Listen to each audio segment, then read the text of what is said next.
আজ আমরা লাইভের জন্য মূল আলোচ্য বিষয় রেখেছি বিবাহ সংক্রান্ত বিষয়।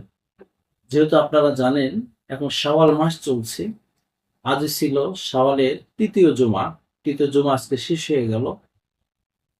তো শাওয়াল মাসে বিবাহ শাদী করা একটা অন্যতম একটা সুন্নত। বিয়ে তো সবসময় করা যায়। আল্লাহর জমিনে আল্লাহর দেওয়া প্রত্যেকটা দিন, প্রত্যেকটা বছর, প্রত্যেকটা স্থানই আল্লাহ সুবহানাহু ওয়া তাআলার কাছে বরকতময়, সম্মানিত। ইসলামে কোনো দিনকে বরকতহীন মনে করা, কোনো দিনকে খারাপ চোখে দেখা, কোনো দিনকে অন্য দিনের তুলনায়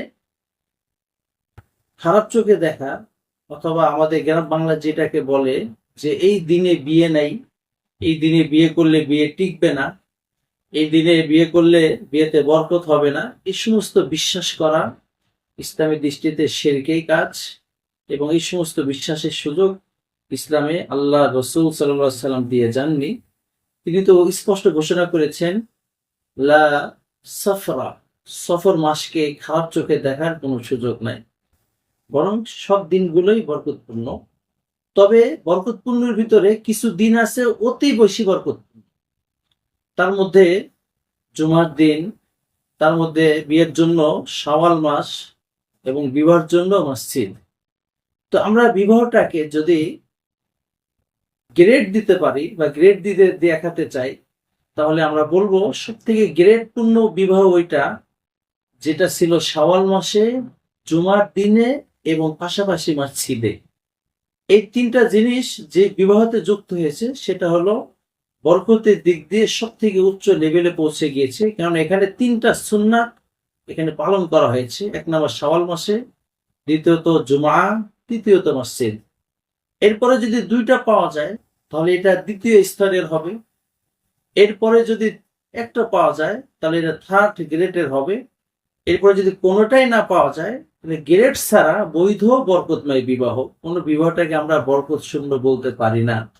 যেমন শুক্রবার বিবাহ করা যায়, শনিবারও বিয়ে করা যায়। শনি শূন্য থেকে এসেছে, এই দিনে বিয়ে করা যাবে না, এই দিনে বিয়ে নাই, এই দিনে ব্যবসা নাই, এই দিনে সফর নাই, এই দিনে সফর করলে খালি হাতে ফিরে আসতে হবে। এটা হলো হিন্দুয়ানি বিশ্বাস।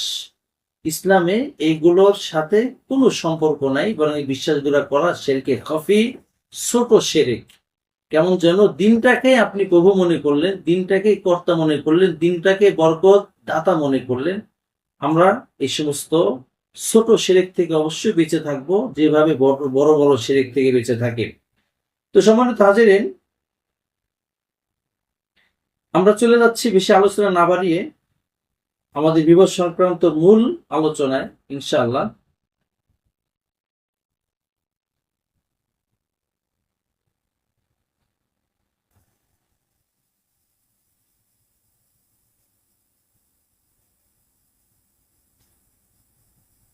আমরা সর্বপ্রথম আলোচনা করতে চাই বিবাহের ইতিহাস নিয়ে।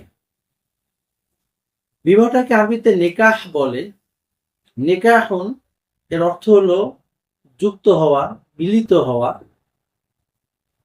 এবং একে অপরের থেকে শারীরিক যে সমস্ত সুবিধা আছে সেগুলোকে ভোগ করা। আর পরিভাষায় বিবাহ সাধিত বলা হয় যে সামাজিক কায়দা, ইসলামিক তরিকায় একজন নারীকে একজন পুরুষকে একসাথে থাকার যেই বৈধতা দেওয়া হয়। বিবাহের ইতিহাস আমরা দেখতে পাই যে 18,000 মাখলুকাতের মধ্য থেকে শুধুমাত্র মানুষ এবং জিনদের ভিতরে এই বিবাহ করার বিধান আল্লাহ সুবহানাহু ওয়া তাআলা দিয়েছেন। এছাড়া অন্য যত প্রাণী আল্লাহ তাআলা বানিয়েছেন তাদের একে অপরের কাছে যাওয়ার জন্য, বৈধতার জন্য আল্লাহ সুবহানাহু ওয়া তাআলা বিবাহের বিধান দেন নাই। বরং আমরা দেখতে পাই তাদের জন্য অনেকটা আল্লাহ সুবহানাহু ওয়া তাআলা ফ্রি করে দিয়েছেন। তবে একেবারে ফ্রি বলা সম্ভব নয়। অনেক প্রাণী আছে যাদেরকে আল্লাহ সুবহানাহু ওয়া তাআলা জন্মই দেন জোড়া জোড়া। যেমন আমরা পাখি দেখতে পাই, তারা জোড়ায় জোড়ায় দুনিয়াতে আসে এবং পুরো জোড়াটাই তারা জীবনটাকে একসাথে ভোগ করে থাকে। এবং অন্যান্য প্রাণীর ভিতরে জোড়া না থাকলেও তাদের ভিতরে এতটুকু স্যাটিসফাই আছে যে তারা একে অপরকে ওইভাবে অত্যাচার করে না। এবং কোনো নারী, যে সমস্ত প্রাণী আছে তাদের কাছে কেউ জোর করে যায় না যদি তার প্রয়োজন না থাকে। এর থেকে ডিটেলস বলা যাচ্ছে না। তো বিবাহের ইতিহাসটা, জিনদের তো যখন থেকে জিনদেরকে আল্লাহ তাআলা বানিয়েছেন তখন থেকে তাদের মধ্যে বিবাহের বিধান আছে, যেহেতু আল্লাহ সুবহানাহু ওয়া তাআলা শরিয়াত মানুষ এবং জিন এই দুই জাতির জন্য দিয়েছেন। এরপর আল্লাহ সুবহানাহু ওয়া তাআলা যখন জিন সৃষ্টির প্রায় 2000 বছর পরে বা কম বেশ হবে মানুষ সৃষ্টি করলেন, তো মানুষ ইতিহাসে সর্বপ্রথম মানুষ ছিলেন আদম আলাইহিস সালাম। তাকে জান্নাতে সৃষ্টি করার পরে তাকে যখন একা একা দেখলেন এবং তার মনের ভিতরে কোনো প্রশান্তি ছিল না, তখনই আল্লাহ সুবহানাহু ওয়া তাআলা তার স্ত্রী হাওয়া আলাইহিস সালামকে তার বাম পাজরের কিছু অংশ থেকে আল্লাহ সুবহানাহু ওয়া তাআলা সৃষ্টি করেন। এরপরে এই দুইজনকে ওখানে বিবাহের মাধ্যমে একসাথে থাকার অনুমতি দেন। এমন নয় যে তিনি আদম এবং হাওয়াকে বানিয়ে দিয়েছেন এবং এরপরে তারা আল্লাহ সুবহানাহু ওয়া তাআলা কর্তৃক বিবাহ ছাড়াই একসাথে জীবনযাপন করেছেন, বিশেষ এমন নয়, বরং আল্লাহ সুবহানাহু ওয়া তাআলা নিজেই তাদেরকে বিবাহ শাদীর ব্যবস্থা করেন এবং একসাথে থাকার অনুমতি দেন। এই জন্যই বলা হয় বিবাহটা জান্নাতি বন্ধন, এবং এই বন্ধন মানুষ যেভাবে দুনিয়াতে একে অপরের সাথে বিবাহ বন্ধনে আবদ্ধ হয় এবং মানুষ যখন জান্নাতে যাবে তখনও তাদের ওই বিবাহ বন্ধনটা বাকি থাকবে এবং ওখানেও তারা এটাকে ভোগ করবে এবং অনন্ত অসীম কাল একজন স্বামী এবং স্ত্রী জান্নাতে যদি যায় দুজনেই সেখানে বসবাস করবে। অথচ স্বামী স্ত্রী ছাড়া অন্যান্য সন্তান যারা আছে তারা কিন্তু একসাথে থাকবে না। আপনার সন্তান তার নিজস্ব জান্নাতে থাকবে, আপনার জান্নাতে থাকবে না, তবে আপনার জান্নাতে আপনার স্ত্রী থাকবে।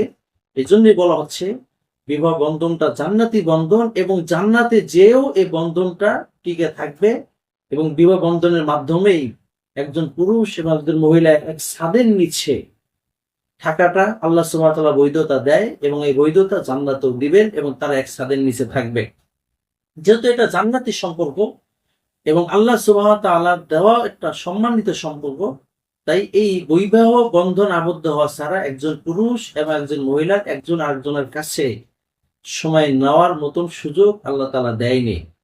যদিও বর্তমান গা ভাষা জামানা হওয়ার কারণে প্রায় দেশেই একটা আইন আছে, সেটা হলো 18+ যুবক যুবতী তাদের স্বেচ্ছায় একে অপরের সাথে এক ছাদের তলায় থাকতে পারে বিবাহ বন্ধন ছাড়াই। এটা শয়তানের আইন। এক শয়তানের থেকে মানুষরা পেয়েছে এবং মানুষদেরকে এটা প্রমোট করেছে অন্যান্য কিছু শয়তানের দোসররা। কেউ যদি এটাকে মেনে নিয়ে এইভাবে এক ছাদের তলায় বিবাহ বন্ধন ছাড়া থাকেন তাহলে তার জন্য জাহান্নামের আগুন অপেক্ষা করতেছে।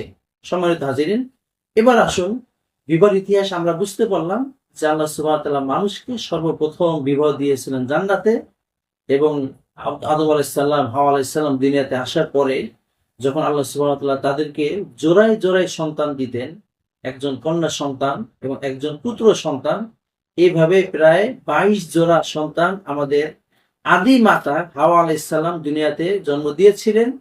তখনকার সিস্টেম অনুযায়ী আদম আলাইহিস সালাম নিজেই তাদেরকে বিয়ে দিতেন।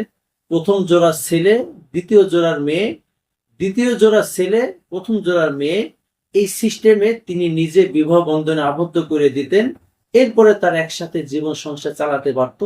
কোন জামানায়, কোন নবীর যুগে, কোন ধর্মে একজন পুরুষ একজন মহিলাকে বিবাহ বন্ধন ছাড়াই শুধুমাত্র একে অপরকে রাজি করিয়ে বা দুইজনই রাজি হওয়ার ভিত্তিতে লিভ টুগেদার করার বৈধতা দেয় নাই। কোন ধর্মই দেয় নাই। আসমানি ধর্ম এই বৈধতা দেওয়ার তো প্রশ্নই আসে না। কোন যুবক যুবতী যদি এটাকে মানবাধিকার মনে করে বিবাহ ছাড়া একসাথে থাকাটাকে বৈধতা দিতে চায় বা এটাকে যৌক্তিক মনে করে, তাহলে সে আর মুসলমান থাকে না, সে সরাসরি 100% বেঈমান হয়ে যায়, ইসলাম থেকে বের হয়ে যায়। তাই এই কথা বলার সুযোগ নাই যে আমি 18+ একজন যুবক, সে 18+ একজন মেয়ে, আমরা একসাথে থাকতেছি এক ছাদের তলায়, বিয়ে করলাম কি করলাম না এটা কোনো ম্যাটার না, এরকম কথা বলার সুযোগ ইসলামী সমাজে নেই। এবার আমরা বিবাহ সংক্রান্ত কিছু আলোচনা সংক্ষেপে আমি আলোচনা করতে যাচ্ছি। সম্মানিত হাজিরিন, বিবাহ করতে গেলে সর্বপ্রথম আমরা বিবাহটা কেন করব? মানুষ যেহেতু বিবাহ করে একটা ফজিলাতের আশায়। বিবাহের ফজিলাত কি এটা নিয়ে আমরা আলোচনা শুনি। তো বিবাহের অন্যতম ফজিলাত হলো আল্লাহ রাসূল সাল্লাল্লাহু আলাইহি ওয়াসাল্লাম বলেছেন, আন নিকাহু মিন সুন্নতি, বিবাহ করা আমার সুন্নত, তাই যে বিবাহ করলো সে আমার সুন্নত পালন করলো। এবং যে আমার সুন্নত পালন করলো সে আমার শাফাত পাবে, সে জান্নাতে যাবে।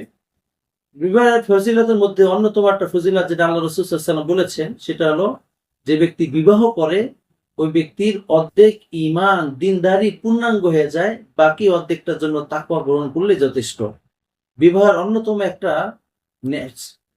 শ্রেষ্ঠত্ব বা ফজিলত হলো বিবাহের মাধ্যমে আমরা বাবা হতে পারি, সন্তানের চেহারা দেখতে পারি।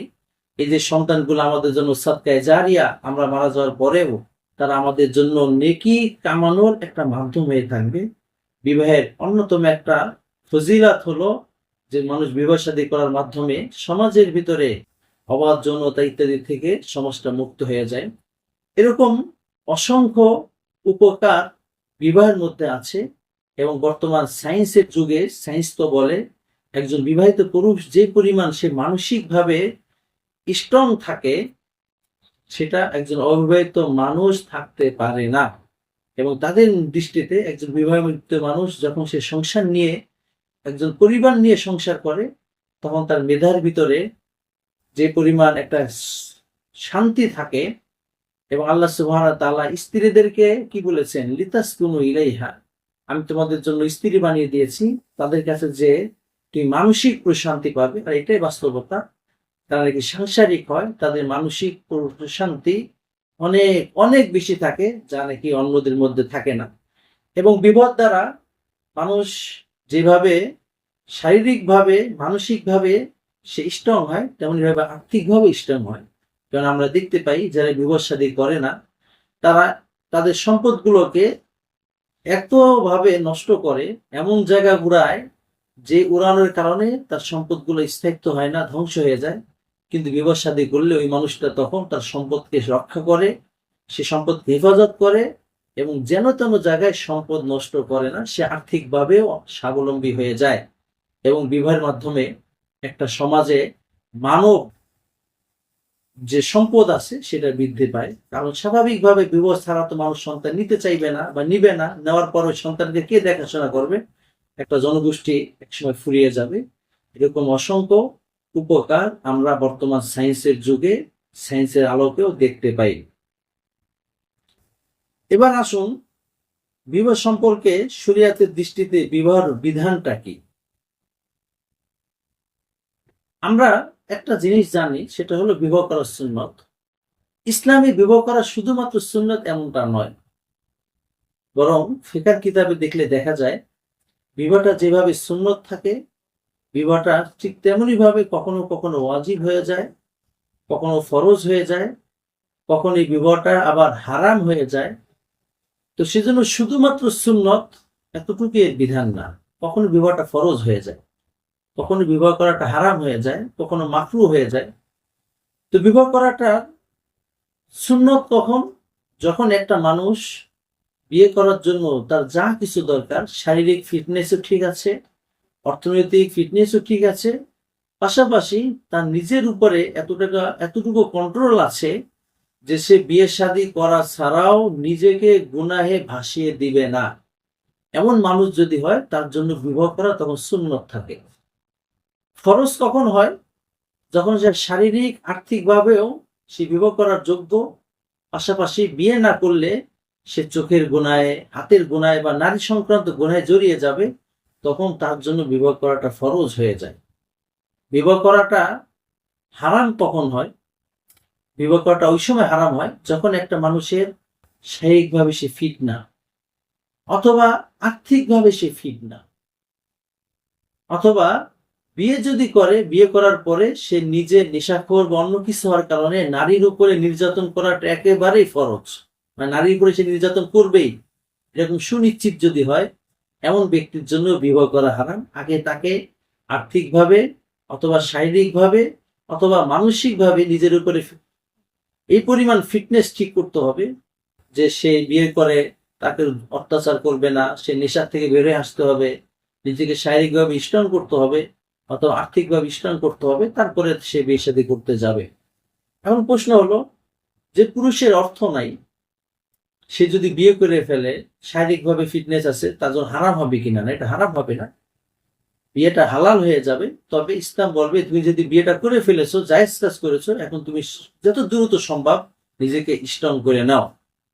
সম্মানিত হাজিরিন, আমরা বিবাহের বিধানটা মোটামুটি জানতে পারলাম যে বিবাহটা শুধুমাত্র সুন্নতি না, বরং কখনো এটা ফরজ হয়ে যায়, আবার কখনো হারামও হয়ে যায়।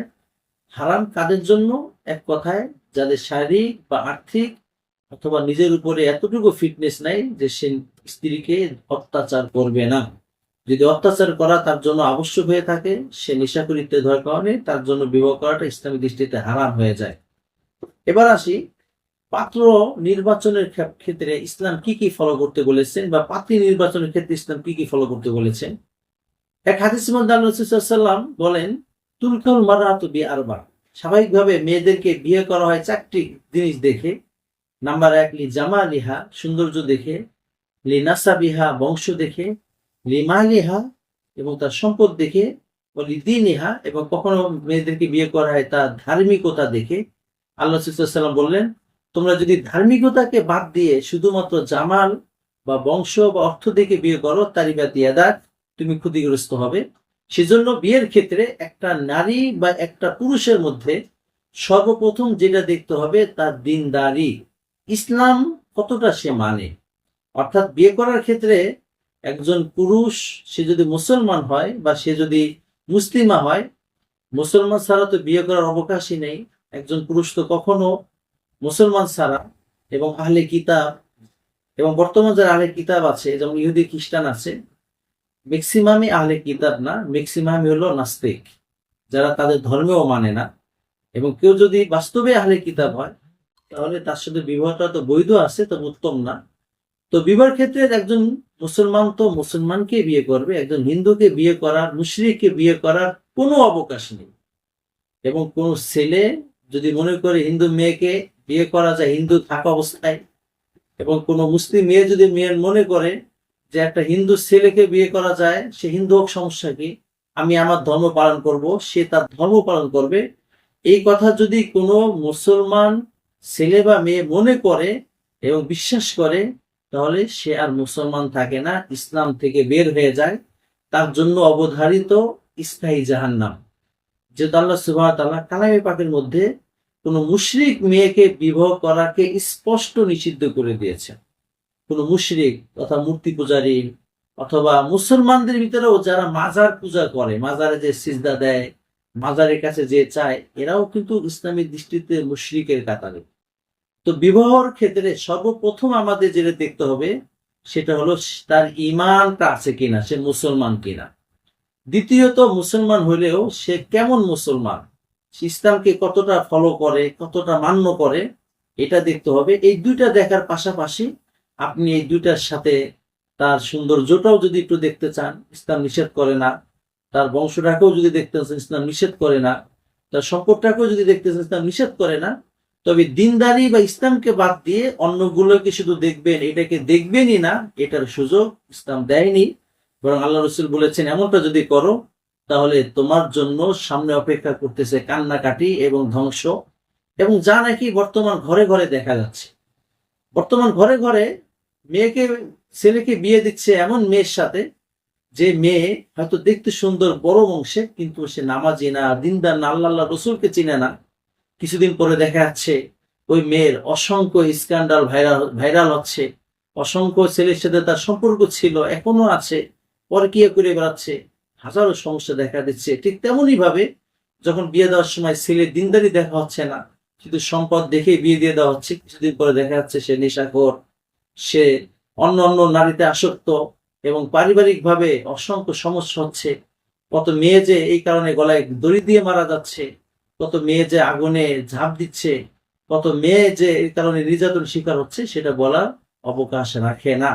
অথচ বিয়ের সময় যদি আমরা ছেলেরা এবং মেয়েরা, ছেলের পরিবার মেয়ের পরিবার দিনদারিকে প্রাধান্য দিত এবং এইটাকেই সবার আগে রাখতো এবং এইটার পাশাপাশি অন্যগুলোকে দেখতো, তাহলে সমস্ত ছেলে এবং মেয়েরা দিনদার হয়ে যেত, নিজেদেরকে নোংরামি থেকে বাঁচাতো, এবং তখন প্রত্যেকটা মানুষ সুন্দর একটা সংসার করার জন্য স্বামী পেত এবং স্ত্রী পেত। ইসলামে মেয়ে দেখার ক্ষেত্রে, ছেলে দেখার ক্ষেত্রে তাহলে প্রথম দেখতে হবে সে মুসলমান আছে কিনা। মুসলমানের ঘরে জন্ম হয়েও অনেকে কিন্তু মুসলমান থাকে না, সে এমন কিছু বিশ্বাস করে যে বিশ্বাসের সাথে মুসলমান থাকে না। একজন মুসলমানের ঘরে জন্ম হয়েছে, তবে নামাজ পড়ে না এবং নামাজকে সে অনর্থক কাজ মনে করে, এবং যারা নামাজি এদেরকে সে বাঁকা চোখে দেখে, মনে করে এরা টাইম নষ্ট করতেছে। এমন ব্যক্তি কিন্তু মুসলমানের ঘরে হওয়ার পরেও, তার নাম আব্দুল্লাহ হওয়ার পরেও সে কাফের। সেজন্যই অবশ্যই সম্পর্ক করতে গিয়ে, আত্মীয়তা করতে যে দেখতে হবে তার ইমানটা বাকি আছে কিনা, সে ইমান বিরোধী কাজের সাথে জড়িত আছে কিনা। অনেক মুসলমান আছে তারা শয়তান বিশ্বাস করে না, সে কিন্তু কাফের, তার সাথে আপনি আপনার মেয়েকে ছেলেকে বিয়ে দিতে পারবেন না। অনেক মুসলমান আছে যারা নাকি পরকালের ব্যাপারে তাদের সংশয় আছে, পরকালে বিশ্বাস করে না, জান্নাত জাহান্নামকে 100% বিশ্বাস করে না, এগুলোকে রূপক অর্থ মনে করে, এটা সেটা মনে করে। এরাও কিন্তু একজন মুসলমান ঘরে জন্ম হওয়ার পরেও, নাম আব্দুল্লাহ থাকার পরে মুসলমান না, তাকে সাথে বিয়ে দেওয়া যাবে না। তো 1 নাম্বার, বিয়ের সময় দেখতে হবে সে মুসলমান আছে কিনা, মুসলমান ঘরের কিনা, মুসলমান আছে কিনা। 2 নাম্বার, তার দিনদারি দেখতে হবে। পাশাপাশি আপনি এই 2টার পরে অন্যগুলোকেও দেখতে পারেন, ইসলাম নিষেধ করে না। মেয়ে দেখার ক্ষেত্রে, ছেলে দেখার ক্ষেত্রে কতটুকু দেখতে পারবে? স্বাভাবিকভাবে মেয়েকে যখন নাকি ছেলে দেখতে যাবে, শুধু মুখমণ্ডলটা দেখতে পারবে, এবং এর থেকে বাড়তি তখন তার জন্য দেখার সুযোগ নেই। চুল দেখতে পারবে না, তার পায়ের গোছা পর্যন্ত দেখতে পারবে না, ইত্যাদি তার দেখার সুযোগ নাই। এখন এইগুলো কেমন, এগুলো ভালো আছে কিনা, বাঁকা তারা কিনা, এগুলো দেখতে চাইলে তার মাকে দিয়ে দেখাবে, মাকে বলবে আপনি এগুলো দেখেন, এগুলো ঠিক আছে কিনা। কিন্তু সে শুধু চেহারাটাও দেখতে পারবে, চুল দেখারও সুযোগ নাই। এবং বিবাহের আগে ওই মেয়েকে শুধু ছেলেই দেখতে পারবে, এছাড়া ওই ছেলের আপন কোনো পুরুষ আত্মীয় দেখতে পারবে না, এমনকি তার বাবাও দেখতে পারবে না, তার ছোট ভাই, বড় ভাই, নানা, দাদা ইত্যাদি কেউ দেখতে পারবে না। তারা দেখতে পারবে আপনার ওই মেয়েকে বিয়ের পরে, যে তখন ওই মেয়েটা আপনার স্ত্রী হওয়ার কারণে আপনার বাবার হয়ে যাবে বৌমা, তখন আবার সে দেখতে পারবে। কিন্তু বিয়ের আগে তো সে তার বৌমা হয়নি, তাই তার দেখার সুযোগ নেই। বলতে পারেন তো ছেলেকে বিয়ে দিচ্ছে, বাবা দেখে পছন্দ করবে না? ইসলাম বলে বিয়ে করবে ছেলে, পছন্দ ছেলের, এখানে বাবার পছন্দ সুযোগ নাই। বাবা নিজে যদি বিয়ে করতে চায় তখন সেখানে বাবা পছন্দ করবে। এমনকি বাবা যদি বিয়ে করতে চায়, বাবার বিয়ের আগে ছেলেরাও দেখতে পারবে না, কারণ এখন পর্যন্ত তার এটা সৎ মা হয় নাই। তো শরিয়ত একেবারে, কেউ বলতে পারেন আপনারা মেয়ে দেখার ব্যাপারে এত অল্প শুধু চেহারা দেখতে বলতেছেন, তো সেই মেয়ে তো রাস্তাঘাটে ওপেন ঘুরে বেড়ায়। সে যতই ওপেন ঘুরে বেড়াক না কেন, শরিয়ত তাকে যে সম্মান দিয়েছে সে সম্মান তো উঠায় নেয়নি। এবং সে নিজেকে বাজারি মেয়ে বানিয়েছে দেখে ইসলাম যে তার আগা একটু মাথা দেখাকে বৈধ বলবে, ইসলাম এত হেন তেন ধর্ম নয়। এটা সর্বোচ্চ উৎকৃষ্ট মানের এবং মানুষের অধিকার রক্ষাকারী, এবং অধিকার শুধু নয়, একটা মানুষের সব থেকে বেশি রুচি রক্ষাকারী একটা ধর্মের নাম হলো ইসলাম। কারণ একজন পর্দানাসীন মেয়ে সে কখনো এটা চাইবে না যে আরেকজন ছেলে যার সাথে এখনো পর্যন্ত বিয়ে হয়নি সে তার চেহারা ছাড়া অন্য কিছু দেখে যাক। বরং শুধু চেহারাটা দেখানো অনেক মেয়ের জন্য অনেক কষ্টসাধ্য, সে জায়গায় আরো বাড়তি অংশ দেখানোটা কতটা কষ্টসাধ্য হবে সেটা তো বলার অপেক্ষায় রাখে না।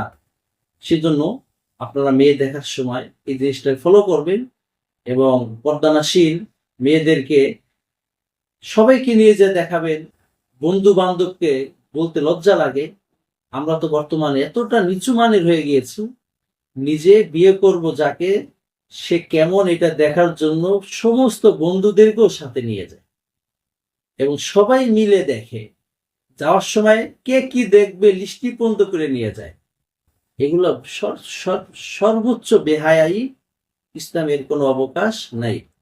এবার আসুন আমি কিছু মাসলা সংক্ষেপে বলে যাই। বিবাহের পূর্বে অবশ্যই ছেলে এবং মেয়ে দুইজনেরই সম্মতি আবশ্যক। অর্থাৎ বাবা মেয়েকে বিয়ে দিচ্ছেন, মেয়ে রাজি না, জোর করার সুযোগ নেই। ইসলাম তাকে এই অধিকার দিয়েছে। হ্যাঁ, মেয়ের উচিত বাবা যদি উত্তম জায়গায় এবং সব দিক দিয়ে পারফেক্ট, অর্থনৈতিকভাবে সব দিক দিয়ে পারফেক্ট যদি পছন্দ করে সেখানে রাজি হয়ে যাওয়া। কিন্তু যদি অজায়গায় বিয়ে দেয় আর সে যদি রাজি না হয়, তখন বাবার জন্য জোর করে বিয়ে দেওয়ার সুযোগ নেই। ঠিক তেমনি ভাবে ছেলেওকেও জোর করে বিয়ে দেওয়া যাবে না, তাকে ওখানে সম্মতি থাকতে হবে, অন্যতে বিয়ে হয় না। লেনদেন সংক্রান্ত ইসলামের দৃষ্টিতে বিয়েটা ইবাদত। যেমন আপনি নামাজ পড়তে গিয়েছেন, ইবাদত করতে গিয়েছেন, তো নামাজ পড়তে গিয়েছেন দেখে যে মসজিদে নামাজ পড়তে যাচ্ছেন, ওই মসজিদে যারা বানিয়েছেন কমিটিদেরকে আপনার টাকা দেওয়া লাগে না। কমিটি যদি আপনাকে বলে যে আমরা মসজিদে নামাজ পড়তে আসলে প্রত্যেক রাকাতের জন্য 50 টাকা করে দিতে হবে, আপনি এটা মেনে নেবেন না। বলেন আপনি কি বলবেন, এটা ইবাদত, এটা আল্লাহ আমাদেরকে করতে বলেছেন, এটা আল্লাহর ঘর, আমি কেন টাকা দিতে যাব? তো ঠিক নামাজ পড়া যেমন ইবাদত, এখানে কোনো টাকা ধরাধরি করা যায় না নামাজ পড়ার জন্য, ঠিক তেমনই ভাবে বিবাহটাও ইবাদত। এখানেও কোনো যৌতুক ধরাধরির সুযোগ নেই। অর্থাৎ আপনি ছেলেওয়ালা দেখে আপনি মেয়ের বাবার কাছ থেকে বিশাল কিছু নিবেন, অথবা আপনি মেয়েওয়ালা দেখে ছেলের বাবার কাছ থেকে পণ নিবেন, এর সুযোগ নেই। বরং যৌতুক এবং যৌতুক সংক্রান্ত যা কিছু আছে ইসলাম হারাম ঘোষণা করেছে, তাই এখানে এগুলোর কোনো সুযোগ নাই। বরং এতটুকু সিস্টেম আছে যে সেটা হলো, আপনি মেয়েটাকে বিয়ে দিচ্ছেন, তো ছেলে একা আসলে তো ভালো দেখা যায় না, তো ছেলের একান্ত কিছু 4-5 জন 10 জন ব্যক্তি বা আপনার হিসেবে যে কজন আসলে আপনার এখানে একটা সৌন্দর্য লাগে, আপনি এটা নির্ধারণ করে দিবেন যে মেয়ে তো একা আসলে, ছেলে একা আসলে কেমন লাগে, আপনারা 10-15 জন এসেন, আমি আপনাদের মেহমানদারি করবো। কিন্তু এখানে ছেলের বাবার এই কথা বলার সুযোগ নাই, বা ছেলের যে আমার 500 লোক খাওয়াতে হবে বরযাত্রায়, এটা বলার সুযোগ নেই। ঠিক তেমনই ভাবে, তবে ইসলাম বিয়ের ক্ষেত্রে শুধুমাত্র খরচ চাপিয়ে দিয়েছে ছেলেওয়ালাদের উপরে, মেয়েওয়ালাদের উপরে কোনো খরচ চাপিয়ে দেয়নি। ছেলেওয়ালাদের উপরে কয়েকটা খরচ চাপিয়ে দিয়েছে। নাম্বার 1, বিয়ের সময় মেয়েকে মোহর দিতে হবে, এবং মোহরটা নগদ দিয়ে দেওয়াটাই সব থেকে ভালো। এবং মোহরটা ধরা উচিত ছেলের সামর্থ্যের ভিতরে।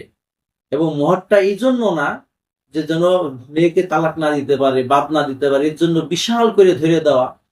এবং অনেকে মনে করে যে মোহর দেওয়া লাগে তালাক দিয়ে দিলে, তালাক না দিলে মোহর দেওয়া লাগে না, এটা ভুল মাসলা। আপনি তাকে তালাক দেন আর না দেন, সারা জীবন থাকেন, আপনাকে মোহর দিতেই হবে। আর তালাককে ঠেকানোর জন্য বড় অঙ্কের মোহর ধরা এবং তাকে বলে রাখা, আরে মোহর ধরে রাখো, তুমি দিলে দিও, না দিলে না দিও, উদ্দেশ্য একটাই, যেন ছাড়তে না পারে। 10 লাখ 20 লাখ ধরে রাখছেন, মনে রেখেন, এই যেন তালাক না দিতে পারে। এই দৃষ্টিকোণ থেকে ছেলের সামর্থ্যের বাইরেও মোহর চাপিয়ে দেওয়া শরীয়তের দৃষ্টিতে ছেলের উপর অত্যাচার করা, জুলুম করা, এই জুলুমের অবকাশ নাই। বরং মোহরটা হওয়া চাই ওই মেয়ের পরিবারের সাথে মানান সম্পূর্ণ এবং ছেলের সাধ্যের ভিতরে। অর্থাৎ এই মেয়ের অন্যান্য বোন বিয়ে হয়েছে 2 লাখ 5 লাখে, এর থেকে কম হলে তো ভালো দেখা যায় না। এবং পাশাপাশি ওই ছেলেরও সামর্থ্য কি পরিমাণ আছে, দুইটাকে সমন্বয় করে সুন্দর করে একটা মোহর ধরে দেওয়া, যেন কের উপরে প্রেশারও না হয়, কারো মানহানিও না হয়। আপনিও ছেলেওয়ালা, আপনি বিয়ে করতে গিয়েছেন একটা বংশীয় পরিবারে, যে আপনি 5,000 10,000 মোহর বললেন, এটা কিন্তু মানহানি। আপনাকে 2 জায়গায় ফলো করতে হবে, যে মেয়েটা মাহরের মিসাল কত, তারপরে যে আপনাকে একটা সুন্দরভাবে মোহর ধরতে হবে। তো এটা গেল বিবাহের ভিতরে। দ্বিতীয় হলো, ছেলের উপরে আল্লাহ সুবহানাহু ওয়া তাআলা চাপিয়ে দিয়েছেন আর একটা সুন্নাত, সেটা হলো বউ ভাত করা। অর্থাৎ মানুষকে বিয়ে করেছেন এটা জানানোর জন্য, এবং শুকরিয়া স্বরূপ সে নিজে অলিমা করবে। অলিমাটা হবে পুরাটাই মানুষের কাছে দোয়া নেওয়ার জন্য, একদিনের জন্য হোটেল খোলা না। সে দেখা গেল অলিমার নামে বিশাল অনুষ্ঠান করলো, এবং যাদেরকে দাওয়াত দিল তাদেরকে বলে দিল যে আপনারা অলিমা খেতে আসলে অবশ্যই হাতে কিছু নিয়ে আসবেন, অথবা আপনি দাওয়াত খেয়ে যাবেন, 5,000 10,000 টাকা দিয়ে যাবেন। এই যে 10,000 5,000 টাকা দিয়ে দাওয়াত খেয়ে আসা, এটা মূলত দাওয়াত খাওয়া না, বরং এটা হলো ওই ছেলে একদিনের জন্য হোটেল খুলছিলেন, আপনি সেই হোটেলে খেয়ে আসলেন। দাওয়াত তো বলা হয় একজন পুরাটাই আল্লাহকে খুশি করার জন্য বিনিময়হীন খাওয়াবে, এটার নাম দাওয়াত, এটার নাম ওলিমা। হোক সেটা একদম সামান্য। আল্লাহ বলেছেন আউলিম ওয়ালাউ বিশাতিন, যদি তুমি সামর্থ্য না রাখো বিশাল করে করা, তাহলে একটা ছাগল দিয়ে ওলিমা করে দাও। তো ওলিমা হতে হবে একেবারেই, দুনিয়াতে এখন যে সিস্টেম আছে, গেট ধরা, গেটে একজন খাতা নিয়ে বসে থাকা, ওখানে কি কত টাকা দিল লিস্টি করা, আর একজন জিনিসপাতি হাদিয়া জমা রাখার জন্য, এরকম ওলিমা ইসলামের যে ওলিমা আছে সেটা না, বরং এটা ইসলাম পছন্দই করে না। বিবাহের ভিতরে মেয়ের এজেন্ট নেওয়া, অবশ্যই বিয়েটা যেহেতু করবে মেয়ে এবং ছেলে একে অপরকে, তাই ছেলে এবং মেয়ের দুইজনেরই এখানে ইজাব কবুলের বিষয় আছে। অর্থাৎ একজন প্রস্তাব দিবে আর একজন কবুল করবে। তো স্বাভাবিকভাবে মেয়ে যেহেতু সামনে আসে না, তাই মেয়ের কাছ থেকে ক্ষমতা নিয়ে এসে এজেন্ট নিয়ে আসে, তার আপনজন নিয়ে এসে মেয়ের হয়ে সে মজলিসে প্রস্তাব দেয়। এখন এই এজেন্টটা অবশ্যই মেয়ের কাছ থেকে নিতে হবে, তাকে বলতে হবে যে তোমাকে তো আজকে বিয়ে দিতে যাচ্ছি, তা তুমি তার মজলিসে যে ডাইরেক্ট ইজাব কবুল করবে না, তুমি তো, তা তোমার হয়ে আমি করতে যাচ্ছি, তুমি অনুমতি দিচ্ছ কিনা। সে যদি বলে হ্যাঁ দিলাম, তখন আপনি তার হয়ে ওখানে দিতে পারবেন।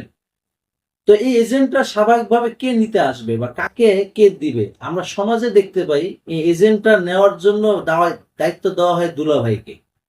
অথচ দুলাভাইয়ের সাথে শালীর তো দেখা সাক্ষাতের সুযোগ নাই, কথাবার্তার সুযোগ নাই, সে এখানে কিভাবে এজেন্ট আনতে যাবে।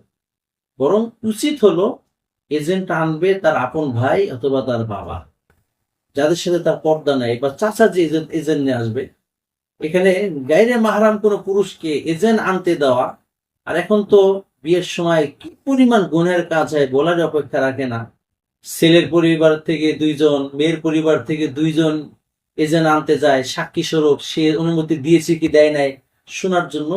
এজেন্ট আনার সময় কোনো সাক্ষী লাগে না, এবং এজেন্ট যে কোনো একজন যে নাকি হবে মেয়ের মাহরাম, সে যে মেয়ের কাছ থেকে অনুমতিটা নিয়ে আসবে যে তোমাকে আমি আজকে বিয়ে দিচ্ছি, তোমার হয়ে আমি মজলিসে ইজাব কবুল করবো, তুমি রাজি আছো কিনা।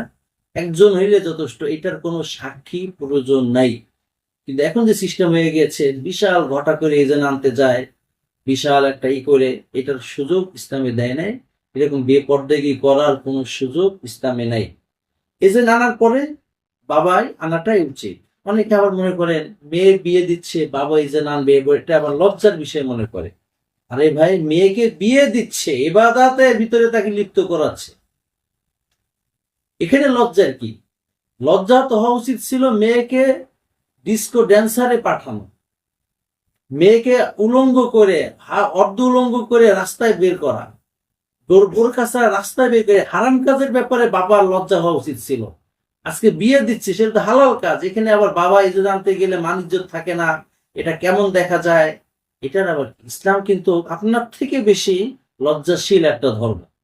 আপনার কতটুকু লজ্জা আছে? ইসলাম তো এত লজ্জাশীল ধর্ম, একটা মেয়েকে পর্দা ছাড়া বাইরে যেতে নিষেধ করেছে, 14 জন মাহরাম ছাড়া অন্যদের সাথে কথা বলা প্রয়োজন ছাড়া নিষেধ করে দিয়েছে, তাকে সম্মানের সাথে ঘরের ভিতরে থাকতে বলেছে, যদি সে একান্ত ঠেকে বাইরে যায় তাকে সেফটি নিয়ে যেতে বলেছে, তার যদি কাজের জন্য বাইরে যেতে হয় নিরাপদ জায়গায় কাজ করতে বলেছে। একটা মেয়ের ব্যাপারে ইসলাম যতটা নিরাপদ আশ্রয় খুঁজে দিয়েছে, এটা আপনার কেউ দিতে পারবে না। তাই এখানে লজ্জার বিষয় না, এখানে তো আনন্দের বিষয় যে আমার মেয়ে আজকে বিয়ে শাদীর মাধ্যমে তার ইমানকে পরিপূর্ণ করতে যাচ্ছে। আমি নিজে এজন্য আনতে গেলে এখানে কোনো সমস্যা শরিয়াতে দেখে না। আপনি যদি দেখেন তাহলে বুঝতে হবে অতি ভক্তি চোরের লক্ষণ। সমিত হাজিরিন, স্ত্রীর প্রতি স্বামীর কিছু কর্তব্য আছে, ঠিক স্বামীর প্রতি স্ত্রীর কিছু কর্তব্য আছে, অধিকার আছে। এগুলো যদি কেউ ফলো না করে তাহলে দেখা যাবে তাদের দাম্পত্য জীবনে কোনো দিনই শান্তি আসবে না। এবং এই অধিকারগুলো যে সমস্ত স্বামীরা রক্ষা করবে না, কিয়ামতের দিন তারা এই অধিকার রক্ষা না করার কারণে জাহান্নামে যাবে। আর যে সমস্ত স্ত্রীরা স্বামীর অধিকার রক্ষা করবে না, কিয়ামতের দিন তাদেরও মাপ না হলে জাহান্নামে যাবে।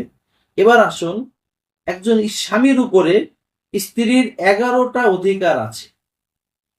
অর্থাৎ স্ত্রীর প্রতি স্বামীর কর্তব্য, বা একজন স্বামীর উপরে স্ত্রীকে 11টা অধিকার রক্ষা করা ফরজ। এগুলোর জন্য কিয়ামতের দেশে জবাব দিতে করতে, 1 নাম্বার, সামর্থ্য অনুযায়ী স্ত্রীর সুন্দর খোরপোশের ব্যবস্থা করতে হবে। আপনার সামর্থ্য আছে তাকে ভালো জায়গায় রাখার, আপনি রাখছেন বেড়ার ঘরে। আপনার সামর্থ্য আছে তাকে 3 বেলা মোটামুটি মিডিয়াম খাবার দেওয়ার, আপনি ইচ্ছা করে ডাল পান্তা খাওয়াচ্ছেন, এটা সুযোগ নেই। সামর্থ্য অনুযায়ী তাকে সুন্দর খোরপোশ দিতে হবে। আপনার সামর্থ্য আছে তাকে 2000 টাকা দিয়ে একটা 3 পিস কিনে দিতে, আপনি তাকে ঠগানোর জন্য 500 টাকা দিয়ে কিনে দিচ্ছেন, এর সুযোগ নেই। এক কথায় সামর্থ্য অনুযায়ী তাকে আপনাকে ভালো জায়গায় রাখতে হবে, আপনার সামর্থ্যের ভিতরে তাকে ভালো খাবার দিতে হবে, সামর্থ্যের ভিতরে তাকে ভালো পোশাক দিতে হবে। আবার হাওলাত করে দিতে বলে নাই, চুরি ডাকাতি করে দিতে বলে নাই, সরকারি চাকরি করে নুকরি কামাই করে তাকে 1.5 লাখ 2 লাখ টাকা পোশাক দিতে বলে নাই। আপনার হালাল কামার ভিতরে, সামর্থ্যের ভিতরে। 2 নাম্বার, স্ত্রীকে দিনই মাসলা মাসাইল শিখানো, অর্থাৎ একজন স্ত্রীকেও ধর্মীয় ভাবে যা যা প্রয়োজন আপনাকে শিক্ষা দেওয়া। 3 নাম্বার, স্বামীর উপর আবশ্যক হলো স্ত্রীর সাথে সুন্দর আচরণ করা, ভালো ব্যবহার করা, ছোটখাটো বিষয়ে তার সাথে রাগ না করা, ঝগড়াঝাটি না করা। 4 নাম্বার, মাহারাম আত্মীয় স্বজনের সাথে মাঝে মাঝে দেখা সাক্ষাৎ করতে দেওয়া, অর্থাৎ আপনি যে তাকে বিয়ে করে নিয়ে আসছেন তাকে তার বাবার বাড়িতে মাঝে মধ্যে যেতে দেওয়া, এটা তার আপনার উপরে আবশ্যক, তার এই অধিকারটাকে রক্ষা করা। 5 নাম্বার, খামাখা স্ত্রীর প্রতি কুধারণা পোষণ না করা। 6 নাম্বার, খরচের ব্যাপারে মধ্যম পন্থা অবলম্বন করা। 7 নাম্বার, প্রয়োজন অনুপাতে তার মানবিক চাহিদা পূরণ করা। 8 নাম্বার, অন্তরঙ্গ মুহূর্তে তার সাথে যা যা হয়েছে এটা পৃথিবীর কারো কাছে প্রকাশ না করা। এখন তো বেহায়ার যুগ হয়ে গিয়েছে, স্বামী স্ত্রীর একে অপরের সাথে যা কিছু হয়েছে বন্ধুদের সাথে বলে বেড়ায়, কোনো সুযোগ নাই, হারাম হারাম হারাম। 9 নাম্বার, নিজের সামর্থ্য অনুযায়ী তাকে কিছু হাত খরচ দেওয়া। 10 নাম্বার, প্রচলিত বিভিন্ন কুপ্রথা এবং অনুষ্ঠান যেখানে বেপর্দা হয় এখানে যেতে না দেওয়া। 11 নাম্বার, তার অসাবধানতা বা বুদ্ধিহীনতার কারণে কোনো ভুল ত্রুটি হয়ে গেলে মাফ করে দেওয়া। সব ভুলের কারণে পিটানি, মারামারি ইত্যাদিতে না যাওয়া। এই 11টা অধিকার একজন স্বামীর জন্য আবশ্যক পালন করা। ঠিক তেমনি ভাবে স্ত্রীর উপরেও আবশ্যক কিছু, যেটা নাকি স্বামীর কিছু অধিকার আছে যেগুলো পালন করা তার উপর আবশ্যক, যদি সে পালন না করে তাহলে গুনাহগার হবে। 1 নাম্বার, যথাযথভাবে স্বামীর প্রতি আনুগত্য প্রকাশ করা। মনে রাখবেন, বিয়ে শাদী হওয়ার পরে একজন মহিলার সব থেকে বড় গার্জিয়ান হলো তার স্বামী। স্বামীর বর্তমানে বাবা মায়ের কথাও শোনা যাবে না। স্বামী বলল যে তুমি যেতে পারবা না, বাবা মা বলল যেতে পারবা, ইসলাম বলবে স্বামী যা বলেছে সেটাই মানতে হবে। অর্থাৎ স্বামীর কথাটা বৈধতার সীমানার মধ্যে থাকলে তার কথা শোনা আপনার জন্য ফরজ। এবং স্বামী একজন মহিলার গার্জিয়ান, বিয়ের পরে তার গার্জিয়ান তার বাবাও না, তার মাও না, তার বড় ভাইও না। তাই পুরো গার্জিয়ানি দায়িত্ব যেহেতু আল্লাহ সুবহানাহু ওয়া তাআলা স্বামীর পেয়ে দিয়েছে, তাই স্বামীর পরিপূর্ণ আনুগত্য পালন করা। 2 নাম্বার, স্বামীর সামর্থ্যের অতিরিক্ত কোনো চাপ সৃষ্টি না করা, সে যা খাওয়াতে না পারে। 3 নাম্বার, অনুমতি ছাড়া স্বামীর সম্পদ ব্যয় না করা, তার কাছে অনুমতি নিয়ে নাও। 4 নাম্বার, স্বামীর অনুমতি ছাড়া বাড়ির বাইরে না যাওয়া। 5 নাম্বার, স্বামীর অনুমতি ছাড়া নিজের কাউকে স্বামীর ঘরে আসতে না দেওয়া। তো আপনার এখন তো কেউ যদি আপনার সাথে দেখা করতে চায়, আগে স্বামীকে জানানো যে আমার বাড়িতে আমার ভাই আসতেছে, 8টার সময় আসবে কিনা। যদি বলে আসুক, সমস্যা নাই। যদি বলে যে না আজকে আসতে দিও না, আজকে আমাদের কিছু প্রোগ্রাম আছে, তার স্বামীর কথায় ধর্তব্য হবে। 6 নাম্বার, স্বামীর অনুমতি ছাড়া নফল রোজা না রাখা, নফল নামাজ ইত্যাদি। স্বামী যদি ঘরে থাকে তখন নফল নামাজের জন্য, বিশেষ করে লম্বা নফল নামাজের জন্য তার কাছে জিজ্ঞাসা করে নেওয়া। 7 নাম্বার, স্বামীর সহবাসের জন্য আহ্বান করলে শরিয়াত কর্তৃক কোনো নিষেধাজ্ঞা না থাকলে ওই আহ্বানে সাড়া দেওয়া। 8 নাম্বার, স্বামীর অসচ্ছলতা বা অসুন্দর আকৃতির জন্য তাকে তুচ্ছ তাচ্ছিল্য না করা। সে অসচ্ছল, তাই তা খালি খোটা দেয় না যে আমার বড় বোন বিয়ে হয়েছে অমুক জায়গায়, তার এই আছে আপনার কিছুই নাই, এরকম খোটা না দেওয়া। 9 নাম্বার, স্বামীর থেকে শরীয়ত বিরোধী কোনো কাজ প্রকাশ পেলে আদবের সাথে তা বুঝিয়ে দেওয়া যে আপনার এই কাজটা ঠিক না, ঝগড়া না জড়ানো। 10 নাম্বার, স্বামীকে মুরব্বী হিসেবে মান্য করা এবং তার নাম ধরে না ডাকা। নাম ধরে ডাকাটা এটা আদবের খেলা। নাম ধরে না ডাকা, বরং তার সামনে তাকে সম্মানসূচক কোনো শব্দ দিয়ে ডাকা। 11 নাম্বার, কারো সামনে স্বামীর বদনাম না করা। 12 নাম্বার, স্বামীর আত্মীয় স্বজন আপনজনদের সাথে এমন ব্যবহার না করা যে ব্যবহারের কারণে স্বামী কষ্ট পায়। যেমন তার বাবার সাথে আপনি খারাপ ব্যবহার করলেন, তার মায়ের সাথে আপনি খারাপ ব্যবহার করলেন। তার মাকে যতটুকু খেদমত করলে আপনার কষ্ট না হয়, স্বামী খুশি থাকে, আপনি করেন। যদি বেশি চাপ পড়ে যায় স্বামীকে বুঝিয়ে বলেন, তবে তার বাবা মায়ের সাথে এমন কোনো আচরণ করেন না যার কারণে আপনার স্বামী কষ্ট পায়।